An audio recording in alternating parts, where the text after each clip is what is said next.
the British establishment doesn't understand Ireland at all. No. And the British media certainly doesn't understand Ireland at all. They don't. It's not that they don't think of Ireland as an independent country, although there is an element of that. They just don't think about it at all.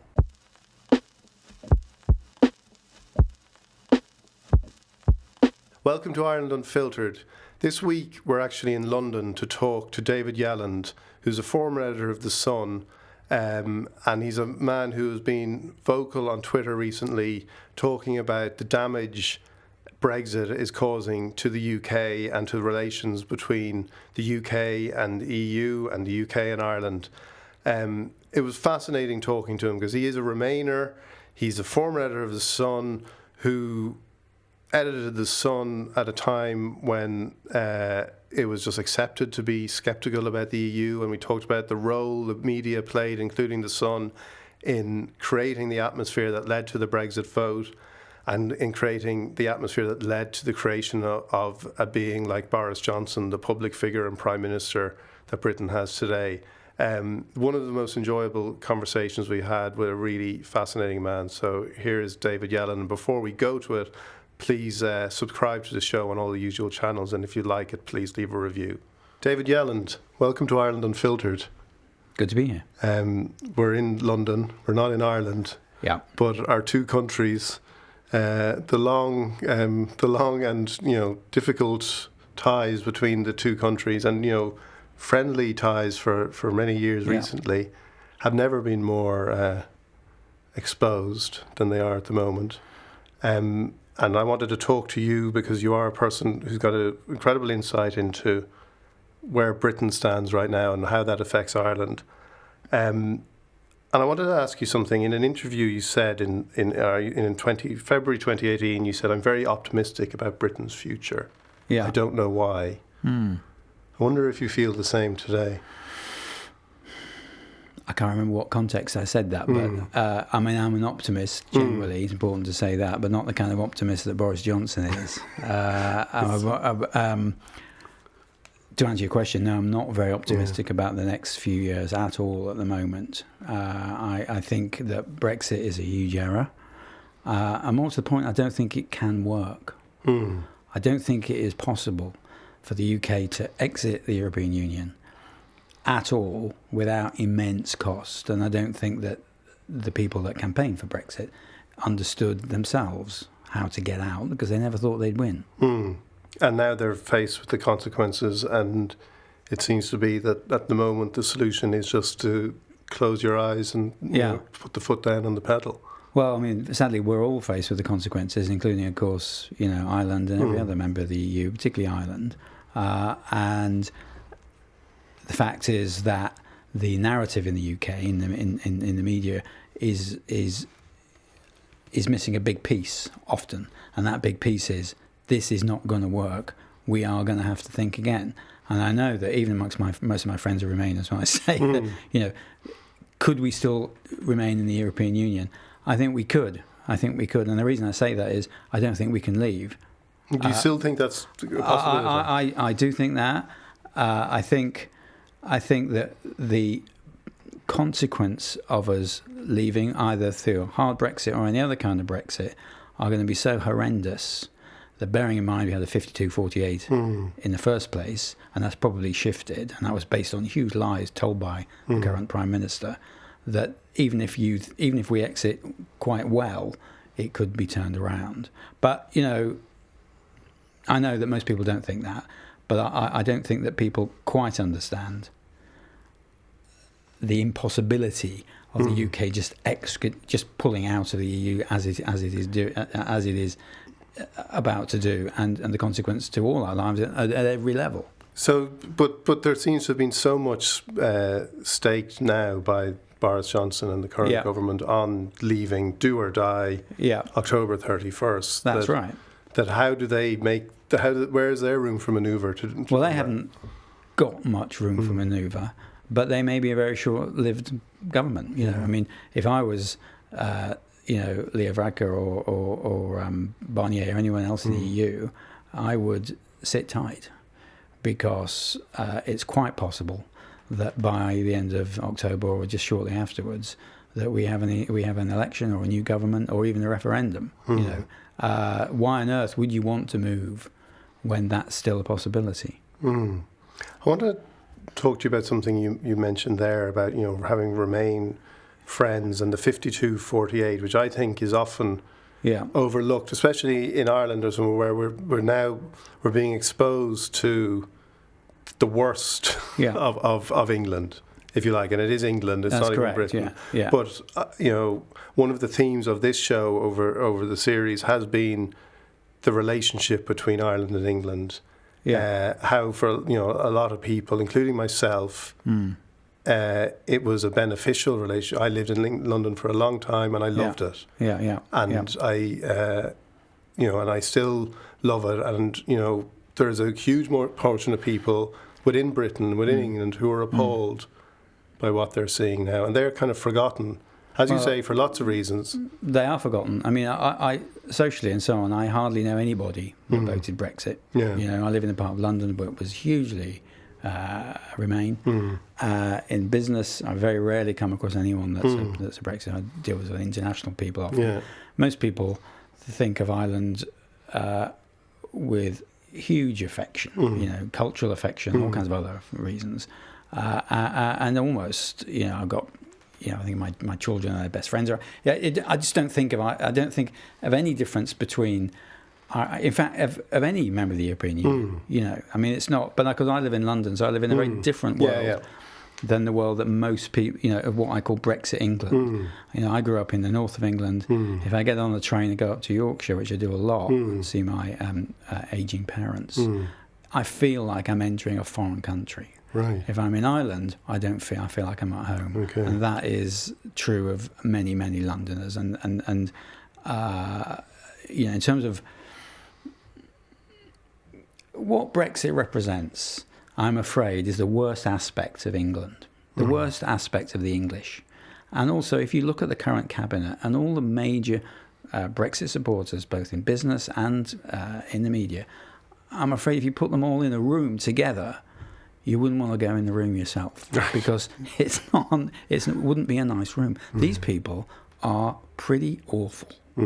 Just look at the front bench at the moment, and then look at I'm not a natural supporter of the Conservative Party, but if you look at the Tories behind the front bench, there's some great people there. All the people that you'd want to avoid are on the front bench. And that is a consequence. The people that's speaking for England at the moment are the very people that I would want to avoid at all costs. And many Remainers like myself, particularly people who've been in the media all our lives, in and around the media, feel misrepresented and quite powerless at the moment. But I come back to the fundamental fact of the matter, which is that this country cannot leave the European Union without there being huge consequences, far worse than you will read in the average British paper at the moment.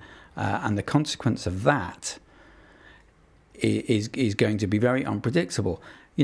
Think of the news cycle in the first 48 hours of a hard Brexit or any kind of Brexit. Think of sheep in Wales being culled en masse because they can't be exported. Think of the traffic jams. Think of the consequences of the medical in hospitals. Think of how the UK press and like the Irish press is moved by one death, or one child who doesn't get what they need, or one car crash, and we're going to have a lot of that. So the news cycle is going to spin so fast around hard Brexit or any kind of Brexit that it's going to change very quickly how people look at this. And I don't think enough people have thought about that. We haven't. It's amazing actually how few people in the media ever just sort of think, well, I wonder how will this work? We just go 1 minute at a time, media. We tick forward in real time, and we very rarely sit down and think, well, how's this going to play out? And I don't think it's going to play out very well. And then the country, as the UK is at the moment, that's completely split, the consequences are going to be very difficult to predict, which is why I think that Brexit is not a done deal. But there's an awful lot of people in that wing of the Tory party, and to the right of that even, if that's possible, who crave a no-deal Brexit. There's some incredibly irresponsible people. I mean, you have to look at why we're in this situation in the first place. We're in this situation in the first place. It goes right back to the Oxford Union in the 80s. It goes back to an ideological group of very upmarket, wealthy people in this country who, around Maastricht and events like that, decided that we had to leave the European Union, and they were underestimated and laughed at for a long time, and they always knew that if they got their chance, that the country might vote to leave. I mean, I did 5 years editing The Sun up to 2003, and I knew when the referendum was called that we would leave the European Union. Did you? Because I remember that mailbag. Yeah. And I stand accused by Brexiters of ignoring my mailbag when I was editor of The Sun, and I did do that. Did you? I didn't. I knew the readers wanted to leave. I did campaign against Britain entering the single currency because I didn't think that was the right thing for the UK. You had a headline: "Is this the most dangerous man in Britain?" That's right. That was when there was a real risk that Tony Blair could have taken us into the single currency without a referendum. People forget how popular he was in 99, 2000. It's a long time ago now, but things were very different then. But if you think how the country was then and how where we are now, the lunatics have taken over the asylum. I mean, the hard right, and this is a media problem. Yeah. Because Boris Johnson is an invention of the media. He is a journalist. And Brexit and Britain's relationship with the EU is an invention of the media, would you agree? It is. And part of a great chunk of that invention was done by Boris Johnson himself when he was Brussels correspondent of the Telegraph. And I remember when I was editor of The Sun, we decided to hire a Brussels correspondent ourselves to go up against Boris Johnson, because Boris Johnson was wiping the floor with the rest of what was then Fleet Street. Right.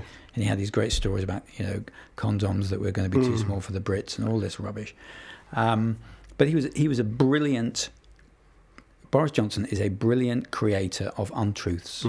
He's a storyteller of huge talent. Well, we had Tommy Gorman, who's the Northern editor of RTE, on now. He was in Brussels at the same time as Boris Johnson. He said Boris would show up at a press conference, and he would show up late, and his first question would be, "How is this bad for Britain?" That was his starting point. That's right. I mean, one of the best pieces I've read on Brexit was a piece by Fintan O'Toole in the New York Review of Books this week. It absolutely it captures Boris Johnson on the detail. Yeah. Because the media have become, in this country, there's a total lack of detail. And that's how the Brexiters have got away with it. Because as soon as you look at Brexit in any amount of detail, below the surface level, it simply is crazy. And we where we go from here, I don't know. But other than the fact that we're all going to go down with the Titanic, it is going to be quite interesting to see how the Titanic sinks. but unfortunately, your country and my country are going to suffer a huge amount. But it cannot end well for the Brexiters. I can't see that. Even if they manage to pull us out of, especially actually, if they manage to pull us out at the end of October, people forget we're going to have a deal with the European Union at some point. The idea that all this stuff goes away, and it will go on and on and on, and not in a good way. You tweeted about being at a dinner with Tories of influence and of who told you privately that Varadkar isn't bright and the Irish will blink. Yes. And that is the actual policy of the government under Johnson. They're anti-Irish, arrogant, dangerous and wrong. Yeah. What is your reaction when you hear people saying things like that? Because your tweet got a huge amount of attention and confirmed a lot of things that people feel about the current situation.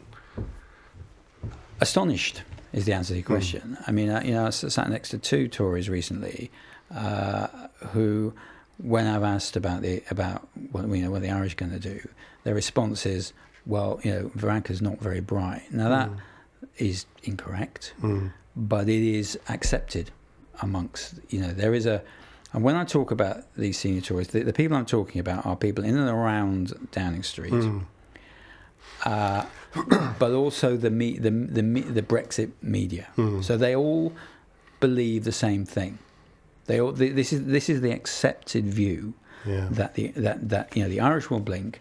The Irish invented the backstop. The backstop was invented by the Irish purely to scupper Brexit. Right, okay. Even though it's it's product of the red lines of Theresa May. Absolutely. And if you look at the leaders in today's, particularly in my old paper, The Sun, in the UK, not in Ireland, but in the UK Sun and in the Telegraph this morning, you get that repeated. And that's what's going to happen, is that will be repeated again and again and again. And if Brexit is quote unquote blocked, the media here will blame the Irish, not Boris Johnson. They'll blame Varadkar. Varadkar is much better to blame. The Irish is much better to blame than Brussels, because people understand they can get their head around Dublin a bit more. A lot of people have been, not a lot actually, because that gets actually to the crux of this, which is that the British establishment doesn't understand Ireland at all. No. And the British media certainly doesn't understand Ireland at all. They don't. It's not that they don't think of Ireland as an independent country, although there is an element of that. They just don't think about it at all. Yeah. Ireland doesn't feature, and I spent a bit of time on this subject and got to know a few people around it. And if you talk to particularly the Irish ambassador here in London, he will tell you stories of talking to senior journalists about foreign policy, and he's had to say to them, "You do realise we are an independent country. We have our own foreign policy. We're not, And I don't know whether it's so much anti-Irish. There is clearly an element of anti-Irish as just sheer ignorance. You must see this the whole time, and because I was adopted as a baby, and I have Irish heritage, so I spent some time sort of in Ireland, and I think a little bit more than the average sort of Sun editor would. Your birth father was an Irish radical. He was, and you only have to step foot actually in Ireland and look back at home, a little bit like the men that went to the moon, looking back at the moon to see how beautiful it is, but also how odd we are as a country. How strange it is that this country, Britain, the UK, is so intent on severing ties of all kinds with its nearest, most historical neighbour. Yeah. That is very strange for no reason. Well, it's sad. It's very sad. It is deeply sad. It's deeply sad. I youngest of two children, my 7-year-old daughter is at school in London with, funny enough, one of her best friends is a little Irish boy who I met his mum today coming here actually, and they're moving back. Right. He's a French friend who lives at the back of ours is moving back. Yeah. This is all Brexit linked. And I with my Brexit friends, many of whom are editors and senior people in the media, I have yet to, when I say to them, what do we get, right? What do we get for leaving? What's the thing? You tell me that it's all independence. I say, do you think Germany's not independent or the Irish are not independent? I mean, if you look at the leaders in my old paper today, it talks about Leo Varadkar and the Irish state's lack of self-belief in saying that the future of Ireland lies in the European Union. I mean, this is absolute nuts. It's entirely possible. Of course, the future of Ireland is within the European Union. What's the matter with that? And I think there's another element of this that the new media ruling class here have not factored in about Ireland. And I worked and lived in New York for 10 years, the New York Post. Is they do not understand the relationship between the United States and Ireland. And I know that the current president is not a typical US president, but even so, I think that if Ireland suffers economically as a result of this, and the peace process is put at any risk, then we're going to see interventions by the Americans, by Britain's alleged, closest ally in a way that's going to surprise a lot of people in London. Talk to me then about that time when you became Sun editor and you were ignoring the mailbag. And and you're hiring a correspondent to keep up with Boris Johnson. Well, we didn't. We couldn't. You couldn't get. So I should have finished the story. The point was, we went to Brussels to find someone to be the Sun's correspondent, and I went with Trevor Kavanagh, who's the political editor of the Sun, and we couldn't find anybody who was opposed to the EU. Oh, really? Surprise, surprise! Okay. So we didn't hire anybody. Right. Okay. But I was editor of the Sun at a time when I had to ignore the mailbag because it was Tony Blair. Tony Blair had been elected in '97. I got the job in '98. Yeah. The Sun was and is and always will be a conservative newspaper. I was left of the aisle. Yeah. The readers and nearly all the staff were not. They had voted for Tony Blair, but reluctantly.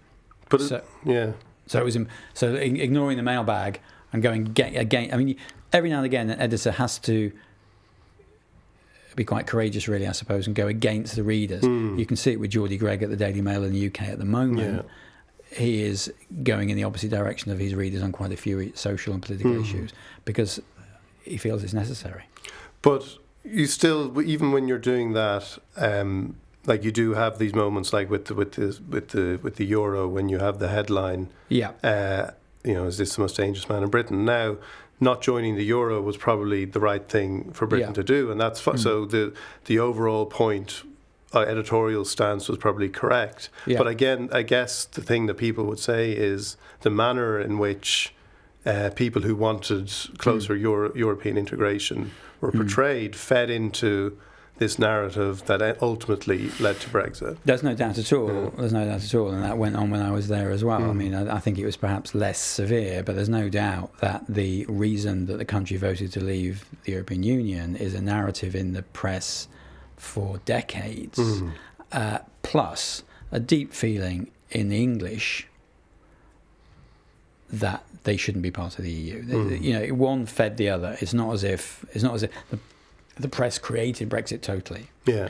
But when you consider 52-48, I think the natural, without the British media, I think we'd be much more 30-70 or 60-40 to remain. And there's one other critical thing which I feel very deeply, which is this is a country, the UK, which is strangely obsessed with the Second World War. And it's very controversial to say that, but it's absolutely true. Everybody knows it. The political class know it. People in the media talk about it the whole time. And it's understandable for many reasons. This country fought alone for some time, and then with the Russians and the Americans, and did what we did in 39-45.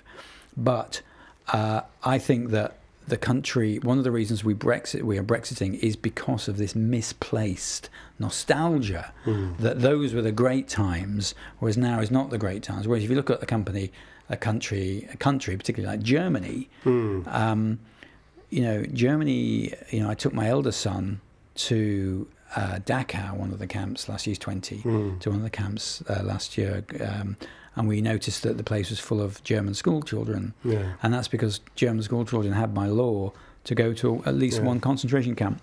And Germany is a country as a whole that's in sort of what you might call healthy recovery about what happened in 39-45.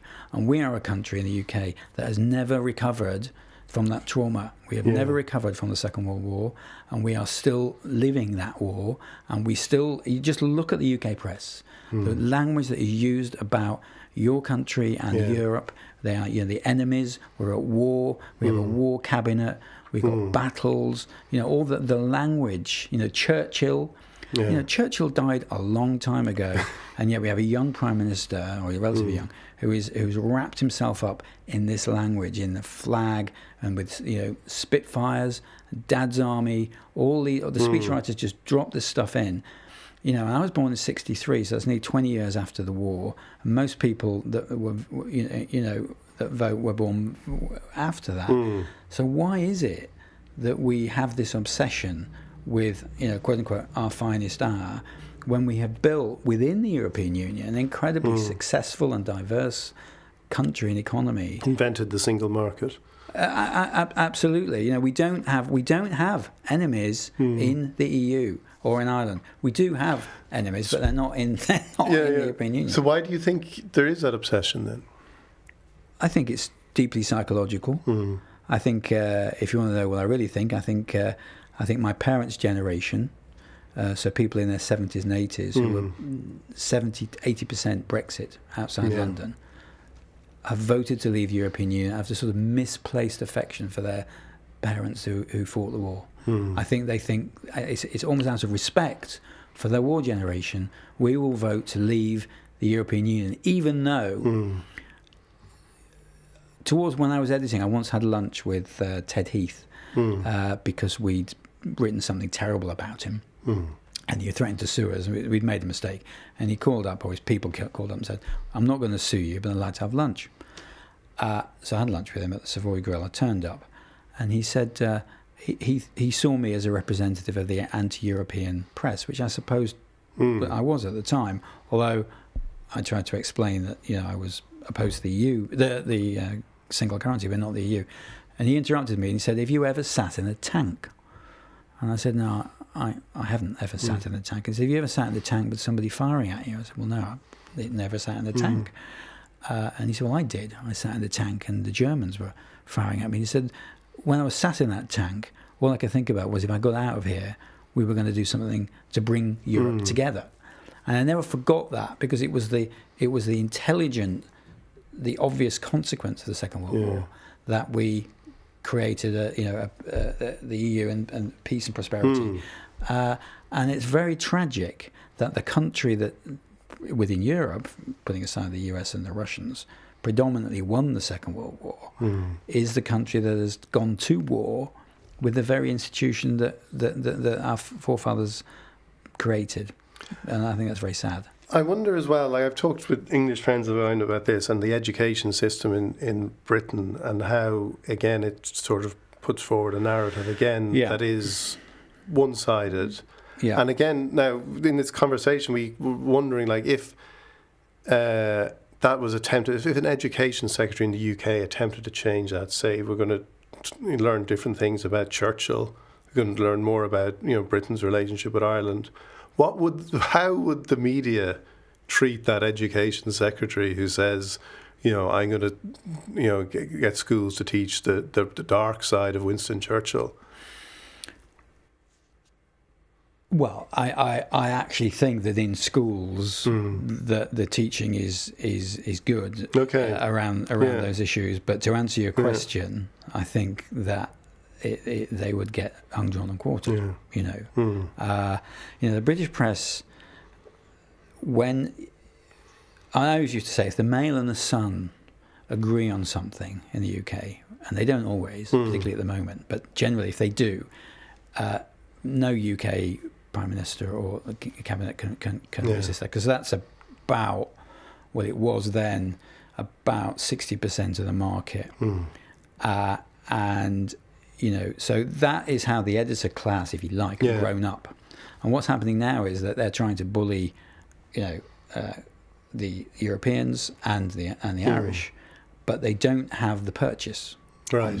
Yeah. They have come to the limit of their influence. In fact, certainly in Brussels, the more that Donald Tusk particularly is attacked in the UK, the better it's been for him in Brussels. He's able to, he's not elected.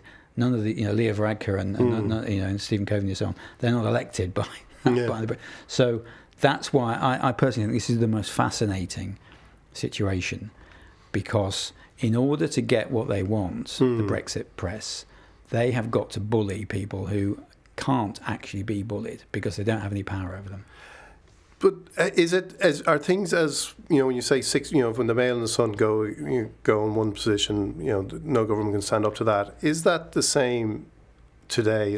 Are their powers waning? Because I'm interested in something you said as well about when you got the job in the Sun and you were talking about being in a chauffeur going to Downing Street and you're in this, you're part of the establishment. And you said the job gives you some understanding about how the system works. Absolutely, it certainly does that, when I listened to you say that, I thought there was it implied a kind of an organising principle of sort of the grown-ups being in charge, whatever you think is happening on the outside, there will be a kind of level of just restraint and sobriety, if you like. Yes. Among the system itself. Like, do you think that system is working today? No. I mean, funnily enough, my overall learning, if I can use that word, from my 5 years editing, was that the system of government in this country is pretty damn good, actually. Okay. That there was a lot of, excuse my French, a lot of bollocks around, but basically it was sound. A lot of clever people, and behind the scenes, when we just got on with it. Yeah. That is threatened now, because when I say the lunatics are running the asylum, I mean they really are. Yeah. The lunatics really are running the asylum. And whilst the civil service is still very high quality, if you talk, I'm lucky to have met quite a few of the permanent secretaries in the last year or so. These are really good people, but they are being asked to deliver something which they simply can't deliver. So there is a risk, that the apparatus of government dwindles in quality quite quickly. That's not the principal risk, actually. There are lots of other risks that are more important than that, but that is also a risk. Your story reminds me of something I once asked Tony Blair when he was Prime Minister, which is, I said, what's the scariest thing about being Prime Minister? And he said, well, when you're growing up, and you can't sleep at night when you're a kid, and your mother says to you, don't worry about it, they'll sort it out. There's always they or them. He said, when you get this job, the Prime Minister, you realise that there's, you are they, right? And you don't really know what's going to happen next, or you don't really, and that, unfortunately, the they that we have at the moment are not up to the job, and they don't know either. They have no idea. I mean, if you hypnotise Boris Johnson or Dominic Raab or any of these people, and asked them what they thought was going to happen, they wouldn't have a clue. There's no secret plan, and there's a very big difference between being a journalist and being a political leader. Boris has spent, I like to call him Boris Johnson, not Boris, but Boris Johnson has spent his whole life saying whatever came into his head. And when you write a column in a newspaper, and I've done it many, many times in my thousands of times in my life, you convince yourself you say a Sun Leader's 300 words. I probably read 3,000-4,000 of them. I would always convince myself by the time I'd finished writing those 300 words that I was right, even if I wasn't sure. Because I was quite good at doing it, that's why I had that job. And I can see in Boris Johnson, he's a brilliant writer. He's a brilliant marshaller. He'd make a terrible barrister. Because he wouldn't be able to sustain the argument properly over a period of days in great detail. But he makes a fantastic journalist, because all you have to do as a journalist is do it within 300 and 500 words. But as Prime Minister, that's just not work. That will not work. So it's going to be fascinating to see how it plays out. I want to ask you about the actual your time and the toll it took on you editing The Sun, because you said you weren't a natural editor of The Sun. You were too much of a liberal, too much of a worrier. Not so much worrier, but certainly too much of a liberal, and the reality of your life at that stage, because like you're talking there about writing a Sun Leader and deciding, I'm right by the end of it. But you said the difference between me and the people I was condemning was nothing. Once you realise that, it's very difficult to carry on editing. Like, did that sense of your own flaws and weaknesses, which is very valuable in a human being, become the thing that prevented you from continuing to do the job? Well, there's a lot of truth in what you say. I mean, I don't think I was a bad editor of The Sun, and I did it for 5 years. So it's a very long time. So I don't want to fall into the trap of doing myself in. Okay. But, I mean, it's probably important to say that I'm in recovery now from alcohol, and I am an alcoholic. I've been in recovery for 14 years now. And was drinking very heavily when I was at The Sun, which nobody noticed, because if you want to hide being an alcoholic, a really good place to be is in a national newspaper. But that's what I meant when I was writing leaders and we were running stories about people doing drugs and getting arrested for being drunk, when I was doing the same thing myself. So that's why and I've met a lot of people actually in the last 14 years in recovery who I wrote about. Right. Many of them in recovery, some of them extremely well known. Yeah. And it's been a wonderful journey because I've been able to explain, why I did what I did and why they did what they did. And it's given me a completely, dare I say it, pretty unique perspective on the way the British media works. There are almost no really bad people in the media. They're not bad people. They're just good people doing bad things. And I was a good person doing bad things for a while. Not all bad. The Sun and the Mail and these papers do lovely things as well. But fundamentally, they are capable of getting it very wrong. And when they get it very wrong, it's a real problem because they never apologise and they never explain and just keep on going. And a great tabloid editor, and by which I mean a sustained tenure, which I was not and am not. To be a great tabloid editor, you have to be prepared to sort of launch an Exocet missile. This is what I always say about it. I said at the time, I was being asked to launch an Exocet missile every night and not care where it landed. Yeah. And sometimes I didn't, and sometimes I did. It was a little bit like me giving an Uzi to a child. I felt, you fire the weapon and you see the damage it does, and it's quite shocking. I think some people react and they find it quite thrilling, whereas I found it deeply uncomfortable. And I did 5 years. After about 2 years, we stopped doing. I made quite a few mistakes in my first year in particular. And after that, we stopped. But we announced a complete amnesty on the gay issue. We stopped housing people. We stopped. I stopped doing sort of show business or political hatchet jobs. Stopped exposing. And it didn't make any difference. The sale went up. Right. Okay. The sale went up because Rupert Murdoch dropped the price. Right.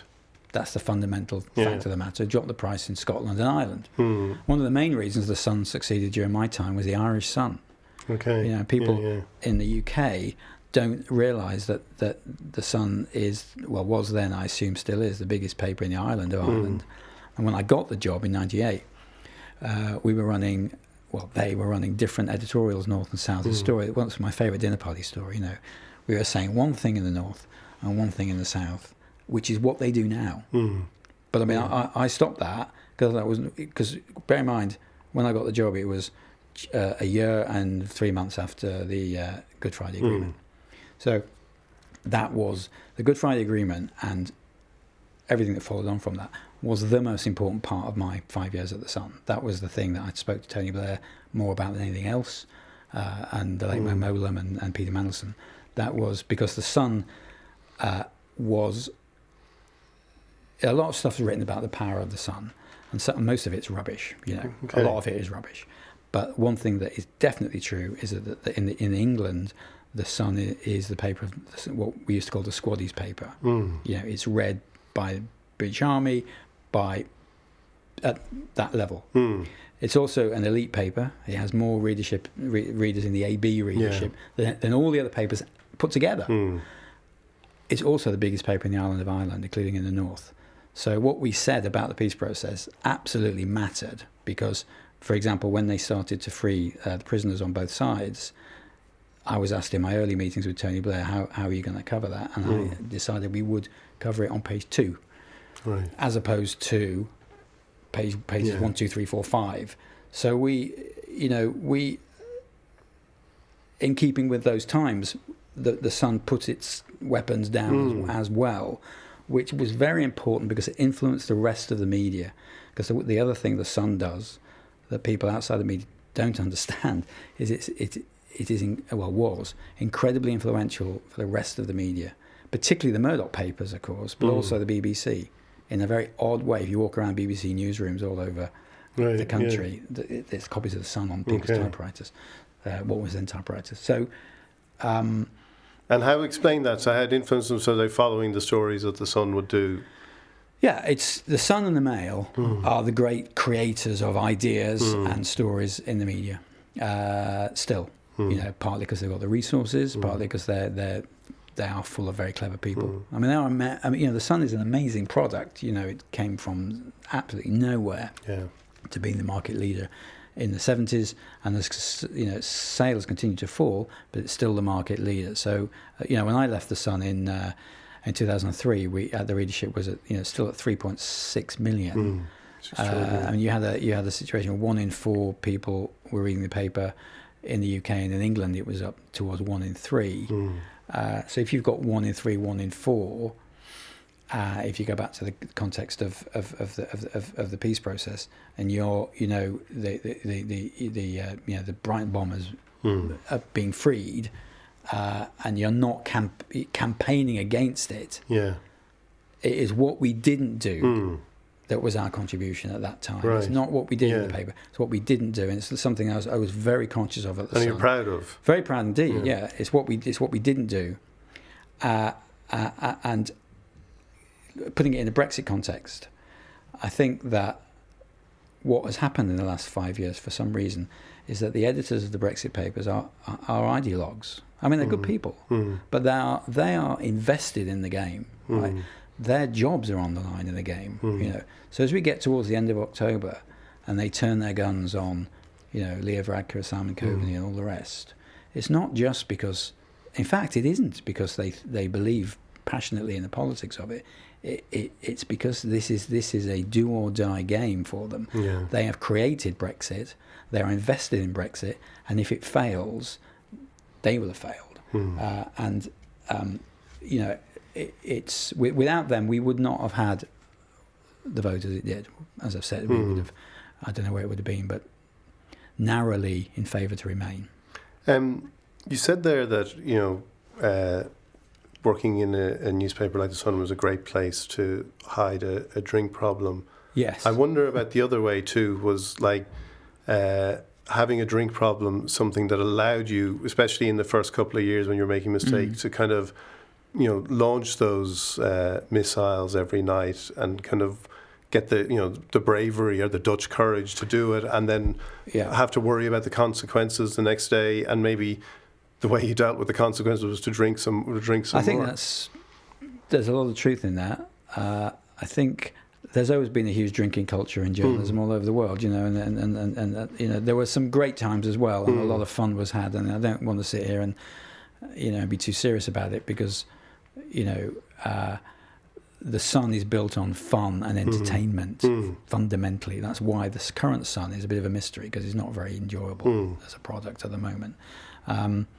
But yes, to answer your question, I think Fleet Street is an alcoholic construct in a way.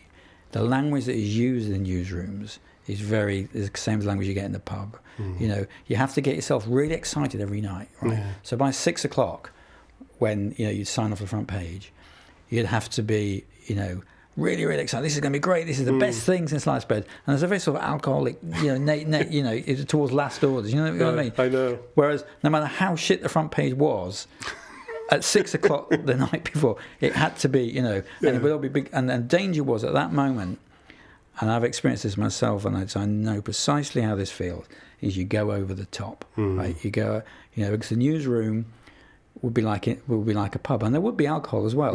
People wouldn't be pissed, but I certainly would have had a few drinks by 6 o'clock. Yeah. So, although I had an office where people couldn't see, right? But there were a number of times where we went over the top, made mistakes, and everyone in the newsroom is slapping me on the back. Great story, boss. Great story. Yeah. And the next day, you've made a huge error. You're 2 or 3 times we were the lead on the BBC Midnight News before we went to bed. And you get in the next day and nobody looked you in the eye.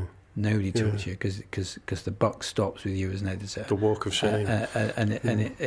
You only have to experience that once to never forget it. And I do say to current serving editors who I see all the time, remember that you will be judged for the rest of your life and career by what you do in this job. And I've managed to have a reasonably successful life since I left a long time ago now. And everything I did when I was editing that I was criticised for by Fleet Street has actually benefited me, because I did treat most people reasonably well. and those people that I didn't, I apologised to, which actually made me a pretty unsuitable tabloid editor. I mean, Right. there's no I was absolutely the right man for the job in terms of the politics of the time. Yeah. But not really in terms of what was in the paper, although that's not entirely true. I mean, because the interesting thing is, if you work for Rupert Murdoch, is he was very rarely interested in what was in the paper up front, so he wasn't interested in the show business. He was really interested. I mean, the current editor will have no conversations with him about Love Island.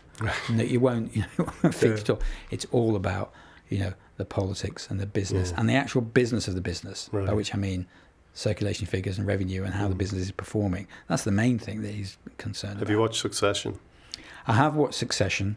I was flying back from New York about a few months ago, and it was on the British Airways thing, and I got completely. I think it's absolutely brilliant. There's been another version. There's a new series coming out. There's a new series coming out, but there's also a similar thing done by somebody else. I forget with what do you call him? Richard Gere playing the main part, which I don't think was anywhere near as good. Right. I think Succession was. And was it accurate? Did it... There were elements of accuracy about it. But actually, do you want to know the truth? I thought it was very cruel on the Murdoch family, actually. Really? I really did think Succession was cruel. There are elements of Succession which are not fair on the Murdoch, if it's supposed to be the Murdoch family. Because whatever else Rupert Murdoch may be, he in my experience of seeing it quite close up, he was and is an extremely good father and a good family man. And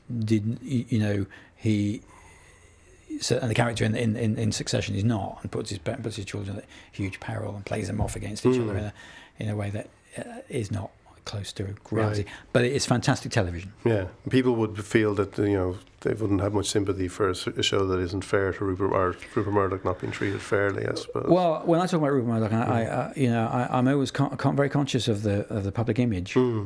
And then the Rupert Murdoch that I remember that I worked with very closely for a long time. And although I disagree with a lot of things that he's done, particularly with Fox News since, vehemently, he was an extremely good boss. He was extremely kind to me. He was extremely kind to my first wife, who was very ill when I worked for him.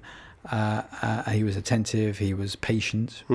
And he was inspiring. I mean, I wouldn't be doing what I'm doing now. I wouldn't, he transformed my life. Was he a journalist first and foremost, you think? He is a journalist first and foremost, and I think there isn't a working journalist around the world, including you or any of us, that hasn't benefited from him in terms of what we earn. I would say Rupert Murdoch has increased the salary of the average journalist in the English-speaking world by about 20% because of whopping, and then and he's done tremendous things in terms of choice in sport. I mean, I'm a Manchester City supporter. I've been for without him, we wouldn't.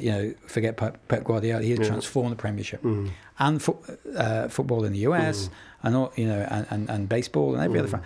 But there are huge negatives, principally Fox News, and we have a system in the US now where it is possible to lie publicly and not be questioned.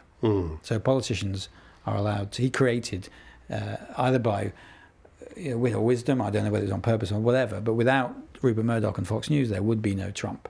There would be no Brexit. There would be no Boris Johnson. So, and he would argue, I'm sure, that he merely embraced the spirit of the age and allowed ordinary people to have a voice, and attacked and defeated the liberal elite media. And there are a lot of people that believe that, and to a degree, he's right.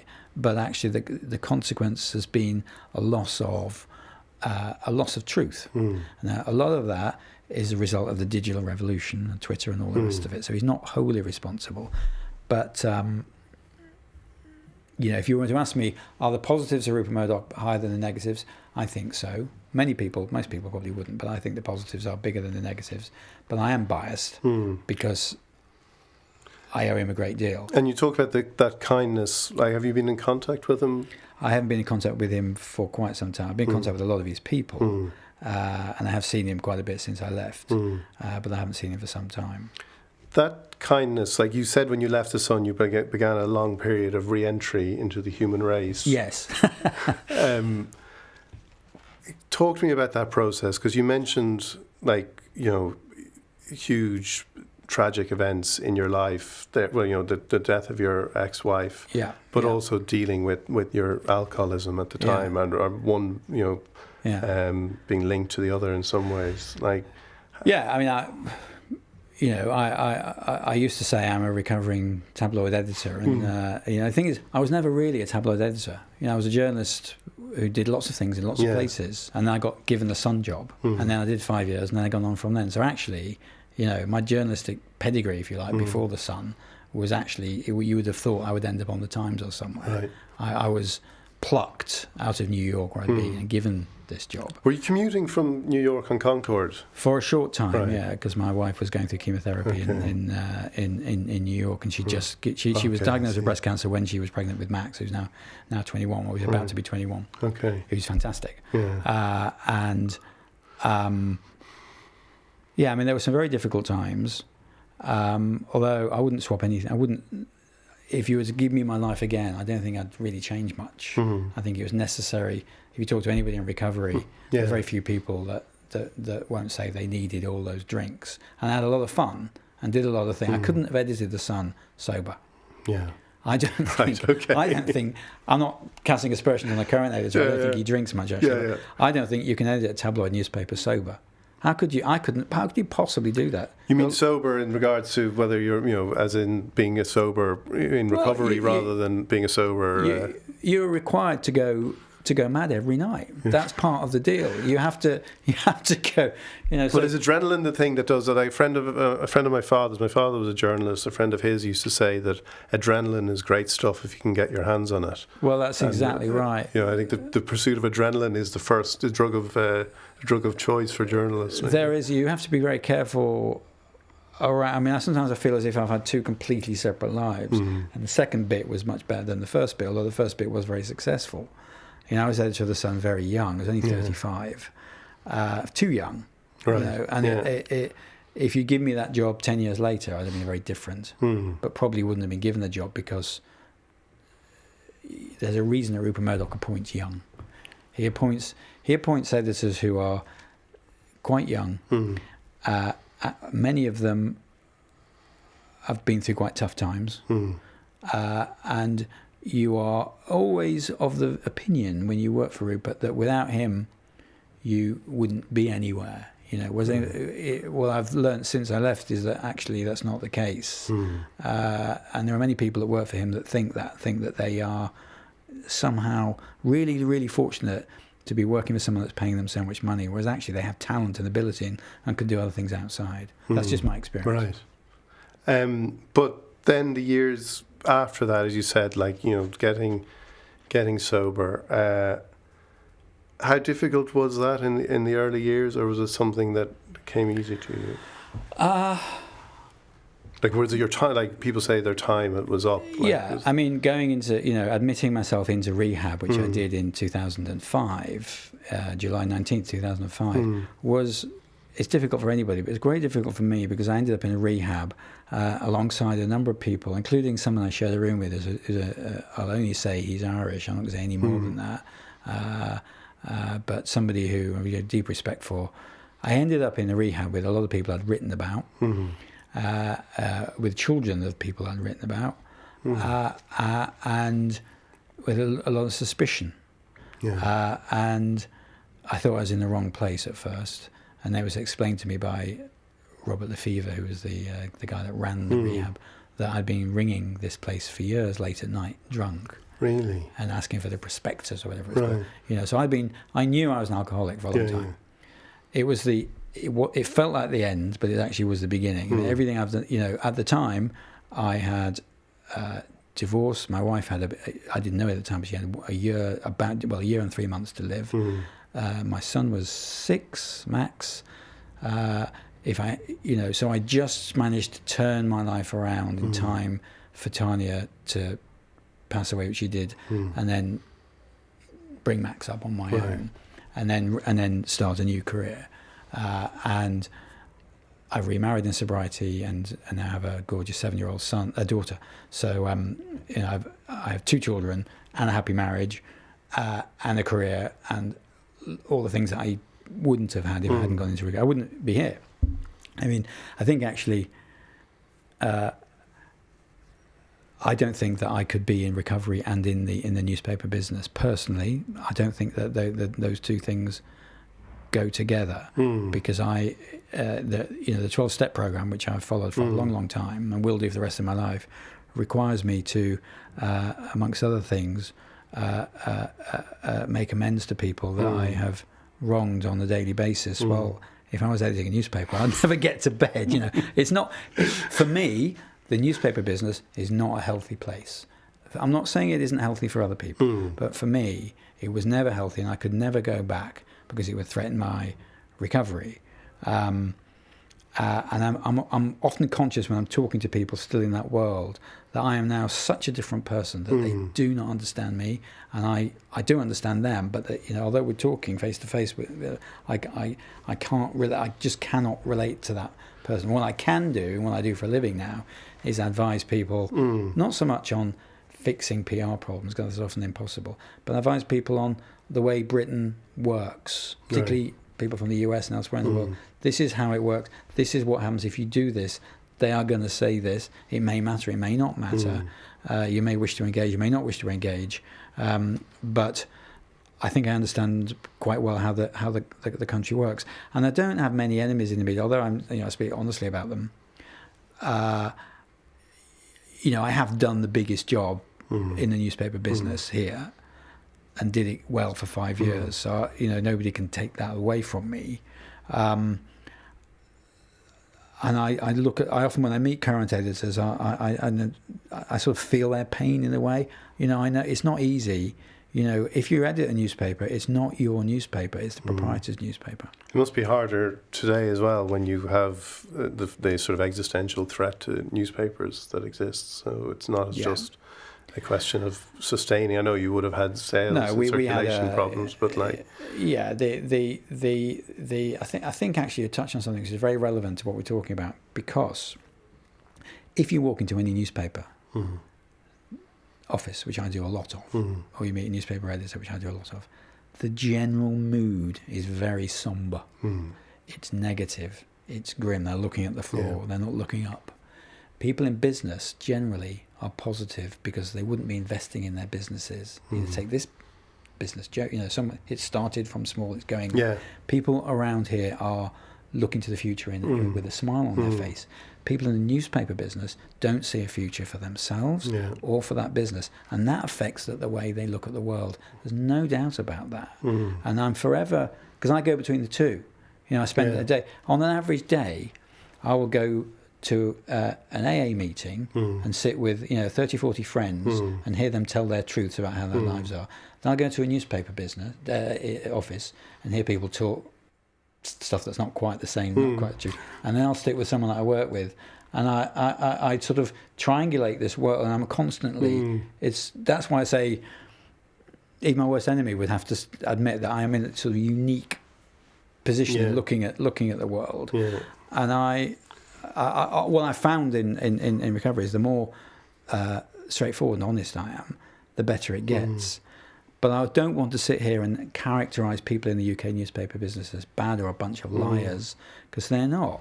If you want to be a journalist, you have to work for somebody, because you can't print your own paper and you can't necessarily build your own website. I wonder if those experiences would have made you a better newspaper editor, because the fact, and I imagine the idea of hearing people talking in a room about their truths, as you say, what's happening, gives you a greater empathy, gives you a greater understanding. Well, I'm talking, of course, about the mass market tabloid. I know you are, but maybe they could do with more. I know what you're saying. I know what you're saying, but I wonder if the model could do it a bit more, without sounding completely new age, could do it a bit more, love and understanding.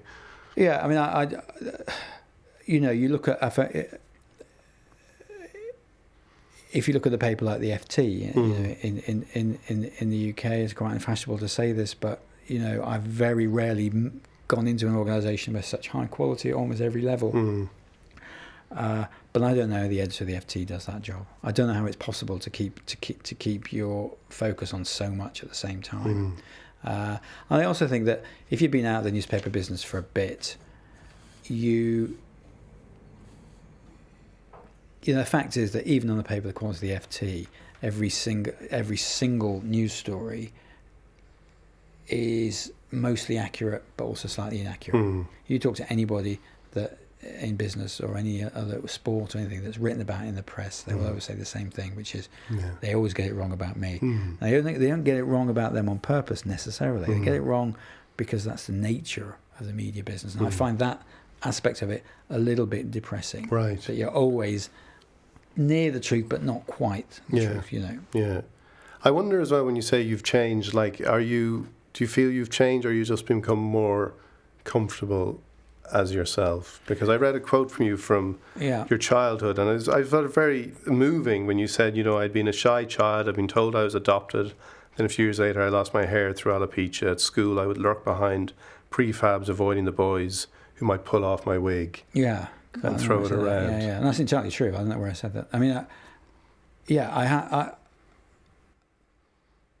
I forgot the question, actually. Well, the question is, like, all that stuff, the shyness, the childhood inhibitions, that fearfulness, like, becoming more comfortable with who you are would seem to be something that you've done rather than actually changing who you are. I think that there's a lot of truth in that, and actually reminded me of something, which is that Les Hinton once said to me, Les Hinton was the executive chairman in London who ran the 4 newspapers, once said to me when I was editing that Rupert had said about me that I wasn't comfortable in my own skin. I remember that very much because I knew, you know, sometimes people say things to you and you know they're true, but you don't want to admit it. That was absolutely true. I was not comfortable in my own skin. When I looked at myself in the mirror, when I was editing The Sun, I would never catch my eye. I would never look at myself in the mirror. That's true of a lot of people in recovery. I've heard that thousands and thousands of times. People, when they're using or drinking, they would avoid mirrors. They didn't want to look at themselves. And I don't have any problem with looking at myself now. I don't particularly think it's a nice thing to look at, but I don't have any issue with that. And that there are a lot of people in the media, in the newspaper business, that when you talk to them, or when I talk to them, they don't quite look me in the eye. I've noticed that, actually. And I think it's a great joy to be at ease with yourself. Yeah. And my experience of recovery is that, you know, in my second marriage, you know, I married the right person at the right time. Because basically, if you're pissed all the time or you're using, you're not actually yourself. So you meet someone and marry someone based on the person you were on that particular Monday. By the Tuesday, you might be a completely different person. And also, you know, but I wouldn't be the person I am now if I hadn't had that experience. Yeah. And there are many times, it's including in this interview actually, when I also have to really pinch myself and think, was I really there? Did I really edit The Sun? How on earth did I manage to do that for 5 years? I mean, there were many times. I hate bullying, right? I absolutely hate. My natural sympathy is always with the person that's being bullied because that's what the experience I had at school. And I came to believe and came to see when I was editing The Sun that too often I was being the bully or being close to being the bully. We were bullying people, and that didn't sit very well. And it's one of the things which, you know, I hear again and again when I talk to editors who are still in the business. That, and I'll give you an example. You know, I switched on TV in the office, and somebody's home was surrounded by photographers, about 40 photographers. I can't remember who it was now, but it was a tragedy. Somebody's child had been murdered or whatever it was. And I picked up the phone, called the picture editor, and got him in and said, "Look, this is wrong. You know, these families, it's just ridiculous. They've just lost their child. They've got 40 photographers outside the house. How many photographers have we got there?" And he said, 2. I said, "Well, just pull them out." He said, "Why do you want to do that? We don't have any photos." Yeah. So we pulled them out. What happened was that 2 agency photographers went straight in, and one of them was the same person because our photographer was freelance. Yeah. So he just turned. He didn't even move. He just changed his design. So what did that teach me? It taught me that as editor of the biggest paper, I had no power over that at all. No. You know, it's a many-headed hydra, the media. It's beyond anybody's control. but it needs good people to make good decisions. And what's happening at the moment, what's happened on Brexit, is that 4 or 5 papers, 4 or 5 editors, and 2 or 3 proprietors all believe the same thing and believe their version of events and their version of history and their version of what's actually happening. And with respect to what's happening in with the Anglo-Irish relationship at the moment, they believe, they really do, they've convinced themselves that Varadkar and Coveney are responsible for what's happening. And if you had them here, they would they when here's an interesting question. Even though what they think is wrong, are they liars? The answer is, I don't know whether they're liars or not, but they've convinced themselves that that's the case. And I know how that feels, because earlier we were talking about, I was writing a 300-word leader. At the beginning of the writing process, I wasn't sure. And at the end, I was completely convinced. And that's what you do in the newspaper business. There's a column in Private Eye here called Glenda Slag, where it's been going for decades, where she writes 50 words on one side of the argument, Leo Varadkar's got to go, what a terrible, and then the next thing, Leo Varadkar, what a great guy, and that is the Private Eye have that absolutely right. That is the essence of British journalism, that you can argue a case one way or the other, and there is no better example of that than the fact that Boris Johnson sat down and wrote a column for Brexit and against Brexit at the Telegraph. That is the absolute epitome. He is the journalist. He's one, whatever else Boris Johnson may or may not be, he's one of the great British journalists of all time. But journalism does not run a country, and that's what we're seeing at the moment. David, like a great journalist, you've brought from where we were at the beginning, you've us right back around at the end. So I think that's a good place to end it. And thank you so much for Thank you, coming it's on a pleasure. today. Thanks for asking me. Well, that was really fascinating talking to David Yelland. Before we go, don't forget to subscribe to Ireland Unfiltered on all the usual channels. And if you like the show, please leave a review.